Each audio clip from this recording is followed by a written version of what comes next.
Exclusive. Vic Soto nagsalita na sa biglaang pag-layas sa GMA7.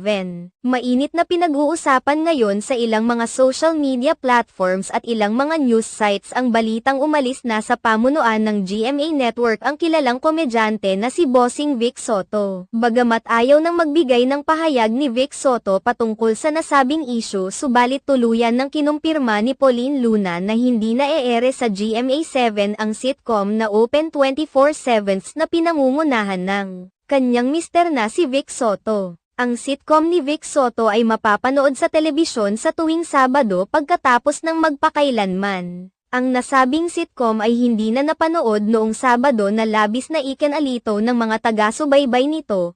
Pagkatapos ng magpakailanman ang ipinalabas ay Daig Kayo ng Lola Ko. Isa sa ikinalito ng maraming mga netizens ay ang pananahimik ng GMA7 sa usaping ito. Hindi man